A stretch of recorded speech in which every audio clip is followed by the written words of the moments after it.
Bonjour et bienvenue à cette nouvelle édition de Santé, Sciences et Développement, le magazine scientifique de SciDev.net, en partenariat avec votre radio. Au micro, Sylvie Akoussan. Au sommaire de cette édition, au Burkina Faso, un colloque scientifique sur la pandémie de la Covid-19 vient de regrouper des enseignants-chercheurs de diverses sciences. Objectif de ce partage de connaissances, faire barrage à la pandémie dans le pays. Au Sénégal, les directeurs d'hôpitaux doivent désormais placer au centre de leur gestion l'obligation de résultat. Ainsi en a décidé le gouvernement qui estime que c'est à ce prix que son action sera ressentie par les citoyens. En Côte d'Ivoire, une application numérique pour la communication interne en entreprise a été mise au point et pourra faciliter le travail à distance. Une solution, entre autres, face aux exigences de distanciation en cette période de pandémie de la Covid-19. À ne pas manquer la rubrique Kesako, la question de la semaine porte sur les plaies dites inguérissables et nous vient du Bénin. En fin d'édition, comme d'habitude, nous allons consulter l'agenda scientifique de la semaine.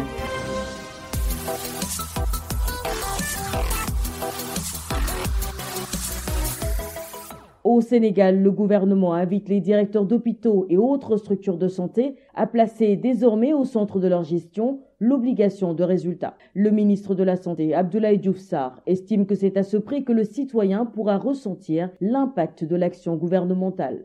Dans la foulée, il est annoncé la mise en œuvre d'un plan d'investissement et de réforme de la santé. Le point avec Pape Besdiba à Dakar. Les directeurs d'hôpitaux n'ont pas vocation à trouver des moyens financiers. La seule obligation qui repose sur leurs épaules reste le résultat. C'est la vision déclinée par le ministre de la Santé et de l'Action sociale. Pour Abdoulaye Diouf Sarr, ce qui est visé, c'est la satisfaction du patient. J'ai beaucoup insisté sur la problématique des structures de santé orientées patients. Parce que fondamentalement, ce que nous visons, c'est la satisfaction du patient. La satisfaction dans les soins en termes de qualité, mais aussi la satisfaction, l'environnement et la prise en charge globale du patient. Ainsi, de véritables réformes sont envisagées dans le secteur, annonce le ministre. Réformes à travers le plan d'investissement pour un système de santé résilient et pérenne. Le chef de l'État a décidé de mettre beaucoup de ressources dans le secteur de la santé et de l'action sociale. Ces ressources-là n'apporteront une rentabilité sociale que si ces moyens s'installent dans un écosystème de qualité pour permettre l'efficacité et l'efficience dans les systèmes de santé. Le docteur Chersek, spécialiste de santé publique, par ailleurs secrétaire général du syndicat des travailleurs de la santé, est loin d'être convaincu par ce plan d'investissement. Le problème majeur du système de santé, ce sont les hommes qui les dirigent. Donc ces milliards-là, on va les investir, mais moi je suis pas convaincu que ça puisse régler le problème. Le ministre de la Santé relève que 70% des financements consacrés au secteur concernent les infrastructures et les équipements. Désormais pour lui, l'obligation de résultat doit être au cœur de la gouvernance hospitalière. Mais pour certains acteurs du secteur, il faut régler d'abord le problème des profils des directeurs d'hôpitaux. Pabes Diba, Dakar, Santé, Sciences et Développement. Au Burkina Faso, des enseignants-chercheurs de mathématiques, sciences médicales et biologiques, sciences humaines et sociales se sont réunis dans le cadre d'un colloque scientifique sur la pandémie de la Covid-19. L'objectif de ce partage de connaissances est de faire barrage à la pandémie dans le pays. Le reportage d'Abdelaziz Nabalouma, Ouagadougou. Les enseignants-chercheurs veulent contribuer aux efforts de lutte contre la pandémie de la Covid-19. Ces acteurs du monde scientifique ont mené la réflexion sur la thématique « Réagir à la pandémie de la Covid-19 au Burkina Faso ». Contribution croisée de 3 réseaux d'enseignants-chercheurs. L'objectif de ce conclave était d'aider le gouvernement à orienter son action dans le cadre de la lutte contre la pandémie de la Covid-19. Mahamadi Savadogo, professeur titulaire de philosophie et responsable à l'organisation du colloque. Nous avons pu voir les différentes entrées à travers les différentes sciences, les différents points de vue qui parfois nous révèlent des aspects même de l'épidémie qu'on ne voit pas de prime abord. On peut prendre des exemples d'analyses qui ont été faites. Par exemple, la difficulté dans laquelle les médecins peuvent se retrouver quand ils doivent gérer plusieurs malades et qu'il n'y a pas assez de lits de réanimation. Donc, il faut trouver un critère pour choisir entre les malades à qui on va donner la priorité, alors que l'enjeu, c'est la vie ou la mort. Et on se rend compte que quand on dit qu'ils n'ont pas toujours les moyens pour réagir, c'est pas seulement les moyens matériels, mais même la préparation psychologique et éthique, elle n'est pas toujours donnée pour leur permettre de faire face à l'urgence et à la force de la pression que cette pandémie a engendrée.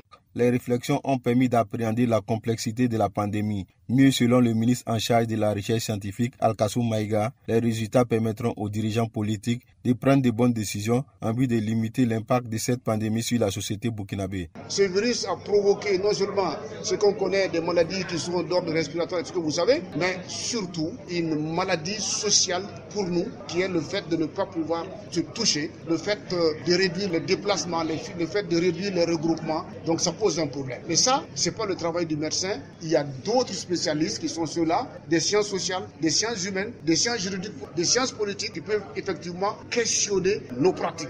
Il s'agit pour eux non seulement de voir comment la maladie a été gérée, comment la maladie peut être gérée du point de vue sanitaire, mais surtout comment est-ce que les décisions qui ont été prises par les gouvernants ont pu impacter le vivre ensemble. Abdel Aziz Nabaloum, Ouagadougou, pour Santé, Sciences et Développement. En Côte d'Ivoire, un développeur web vient de mettre au point une application numérique destinée à la communication interne en entreprise pour faciliter le télétravail. Une idée novatrice de plus pour aider les travailleurs à adapter leurs tâches face aux exigences de distanciation dues à la pandémie du coronavirus. Quelles sont les particularités de cette application? Des réponses avec notre correspondant à Abidjan, Mamadou Traoré. Cette application est dénommée Nenk et s'écrit N-E-I-N-K-H. Elle a été mise au point par le jeune développeur ivoirien Hermon Nenka Boho. Sa particularité est d'inclure davantage la collaboration à distance entre les travailleurs d'une même entreprise. Hermon Nenka Boho. À travers Nenk, vous pourrez non seulement traquer les différents dossiers, avoir un suivi et créer des projets et attribuer des tâches. Vraiment avoir une collaboration très très approfondie dont les entreprises ivoiriennes ont besoin. C'est une solution qui est très très adaptable à tout type d'entreprise parce que nous avons nos réalités en Côte d'Ivoire qui sont différentes de certaines entreprises partout dans le monde.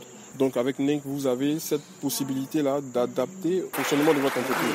L'application Nenk est gratuite et accessible sur Play Store et App Store pour les smartphones et tablettes, mais aussi téléchargeable sur ordinateur. Tiessé Abraham, responsable d'une entreprise de solutions numériques à Abidjan, en est utilisateur. Il se dit fasciné par la facilitation du travail collaboratif grâce à Nenk. Neka est une très belle solution. Elle nous a aidé à régler le problème, comme dans toutes les entreprises, le problème de communication. Aujourd'hui, pour échanger avec un collaborateur, on n'a plus besoin d'utiliser le téléphone ou encore d'envoyer des mails et tout ça. Non. À travers la discussion instantanée, voilà, on a la possibilité d'échanger avec un collaborateur ou même plusieurs collaborateurs. Aussi, la gestion de fichiers. Très souvent, lorsque nous avons besoin d'un fichier, on est obligé de se déplacer pour aller vers la personne concernée avec une clé USB ou encore un support de stockage pour pouvoir récupérer le document. Ou encore la personne va devoir vous l'envoyer par mail et très souvent il y a des problèmes de connexion et ça traîne et tout. Neka est une solution qui permet en même temps de régler ce petit souci. L'option qui nous plaît encore le plus, c'est le document collaboratif. Nous avons la possibilité désormais de pouvoir travailler sur le même document. Ainsi, tout le document est à jour tout le temps. C'est une des options qui nous a beaucoup intéressés. Selon une étude récemment publiée par le cabinet d'intelligence économique Oxford Business Group, la crise du Covid-19 a accéléré le processus de digitalisation de nombreuses entreprises ivoiriennes. Mamadou Traoré, Abidjan, Santé, Sciences et Développement.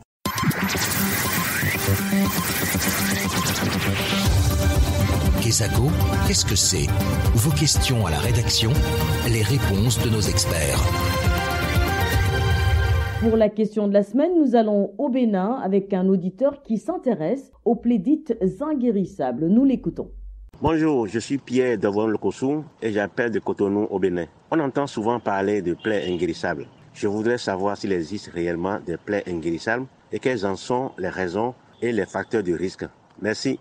Cap sur Cotonou où nous attend notre correspondant Virgile Aïssou. Bonjour Virgile. Bonjour Sylvie, bonjour à tous. Alors pour répondre à la préoccupation de l'auditeur, vous vous êtes référé à un spécialiste en la matière. Oui, j'ai rencontré le docteur Nadin Tayewo Kokode, médecin urgentiste, vasculaire et phlébologue. Sylvie, la phlébologie est la branche de la médecine qui étudie l'ensemble du système veineux et ses maladies. Et puis le docteur Kokode est spécialiste en cicatrisation. Écoutons-le. Il existe en effet des plaies dites inguérissables. Une plaie est dite inguérissable lorsqu'au-delà de 21 jours de traitement bien conduit, cette plaie ne cicatrise pas. Et toutes les plaies qui ne cicatrisent pas au-delà de 21 jours, on les appelle des ulcères. L'ulcère le plus connu au Bénin, c'est l'ulcère de Burili. Il existe néanmoins d'autres ulcères. Il y a des ulcères qui sont dus à ce que nous mangeons, des ulcères métaboliques, par exemple, dus au diabète. Il y a des ulcères qui sont dus à l'hypertension artérielle. Il y a des ulcères qui sont dus à l'insuffisance artérielle des membres inférieurs, qu'on appelle artériopathie oblitérante des membres inférieurs. Il y a des ulcères qui sont dus à l'insuffisance veineuse, c'est-à-dire que les veines ne ramènent pas le sang que les artères envoient vers les jambes. Les veines ne les renvoient pas très bien au niveau du cœur. Il y a des ulcères qui sont dus à l'insuffisance lymphatique, qu'on appelle lymphœdème. Les grosses jambes, les éléphantiasis, toutes ces plaies, lorsqu'elles sont prises à temps et traitées avec les moyens adéquats, peuvent guérir. Justement, quels sont ces moyens adéquats? Comment procédez-vous généralement? Lorsqu'on ne traite pas une plaie artérielle comme une plaie veineuse, on peut la guérir.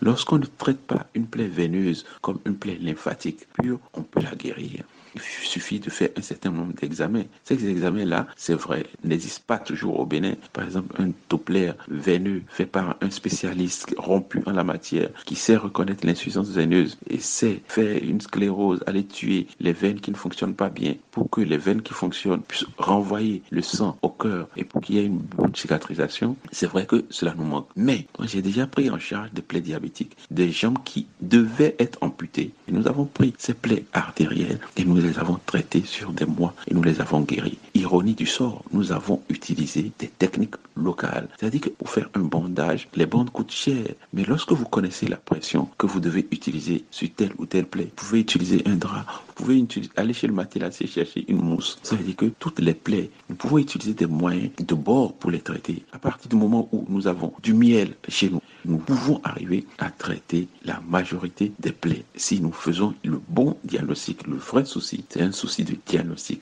Faire la différence entre la plaie artérielle et la plaie veineuse. Voilà donc, Sylvie, ce que nous pouvons retenir des plaies dites inguérissables. Merci Virgile, je rappelle que vous étiez en ligne de Cotonou au Bénin.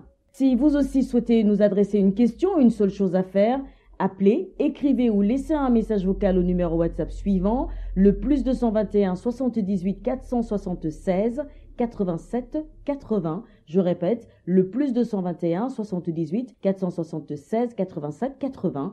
Votre question, vous pouvez aussi nous la poser par email. L'adresse email, c'est celle-ci, podcast@sidev.net. Podcast s'écrit P-O-D-C-A-S-T. Et Sidev s'écrit S-C-I-D-E-V. Je répète, podcast@sidev.net. Vos questions et commentaires sont attendus à ces différentes adresses à tout moment de la journée. L'agenda. Place maintenant à l'agenda scientifique de la semaine avec Bilal Taïrou. Bonjour Bilal. Bonjour Sylvie, bonjour chers auditeurs. Nous sommes impatients de connaître les événements que vous nous recommandez cette semaine. Alors la semaine du 13 au 19 novembre sera la semaine dédiée pour un bon usage des antibiotiques. C'est une semaine qui a pour but de mieux faire connaître le phénomène mondial de la résistance aux antibiotiques et d'encourager le grand public, les personnels de santé ainsi que les décideurs politiques à adopter les meilleures pratiques afin d'éviter l'apparition d'une résistance aux antibiotiques et que celle-ci ne continue de se propager. Plusieurs événements sont donc prévus à cet effet à divers niveaux nationaux. Et le 17 novembre, l'OMS procédera au lancement officiel de la stratégie mondiale en vue d'accélérer l'élimination du cancer du col de l'utérus. C'est un événement qui est prévu se tenir de 14h30 à 16h ce 17 novembre, heure locale à Genève. Pour plus d'informations sur ces deux événements, rendez-vous sur le site de l'OMS, le www.who.int. Voilà, ce sera tout pour cette semaine, Sylvie. Merci Bilal. Mesdames et messieurs, chers auditeurs, c'est la fin de cette édition de Santé, Sciences et Développement. Merci de votre bienveillante attention. Rendez-vous la semaine prochaine, même heure, même fréquence. D'ici là, portez-vous bien. Cette émission est disponible en podcast sur le site sidev.net/fr. Cette émission a été réalisée sur financement du CRDI, le Centre de recherche pour le développement international, un organisme public canadien. Le CRDI investit dans le savoir, l'innovation et les solutions afin d'améliorer les conditions de vie dans les pays en développement.